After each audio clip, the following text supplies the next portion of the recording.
Do you hate accidentally changing the settings on your Sony camera? Let me show you how to stop that.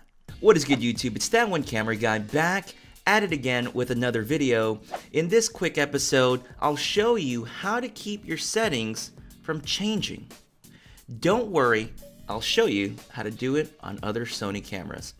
Let's get started. Alright, so as far as the setup, if you have a Sony a6500, and don't worry, I'll show you on the other ones, navigate to tab 2, page 9. And right there you're going to see an option or tab called Dial Wheel Lock. By default, it'll be set to unlock, and just go ahead and change it to lock. Now before you end the video and you say I'm done with everything, hold on, because here's the weird thing. Even though you've set and locked the camera, you'll still be able to rotate the wheel and change the settings. Nothing happened. Nothing changed. So what gives? Well, here's the thing. You actually have to hold the function button on the back of the camera for at least 5 seconds to activate the feature. I know, right? And hold it again for 5 seconds. I think this is a good compromise, considering the fact that there's no dedicated button for it, but it does work. Now, compatibility. As far as what I've seen so far and tested on my cameras, it looks to work on most Sony E-mount cameras. You can definitely correct me if I'm wrong. On the Sony a6000, you just got to navigate to tab 2, page 6.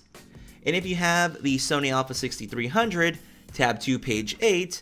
And if you have an a7ii, for example, navigate to tab 2, page 7.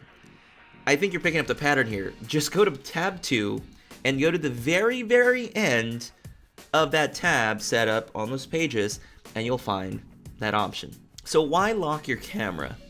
As much as I do like the Sony E-mount system, it's really easy to accidentally change the settings, especially on the back of the wheel on the a6000 series. I don't know how many times it's happened to me while I was out in the field. I was going out there to go and shoot, and I think I'm shooting at f2.8 on my lens, and all of a sudden I'm at 3.2, 3.5, and sometimes even at f4, because sometimes I might use auto ISO depending on a certain situation, and I'll never notice it change right away. Other situations you might find yourself in, maybe you're doing portraits in a studio and you don't want the settings to change, or maybe you're handing your camera off to a complete stranger and you don't want them to accidentally move a dial and mess the exposure up. Now, issues. This isn't perfect. This doesn't really lock the camera down. You can still press all the buttons and all that stuff.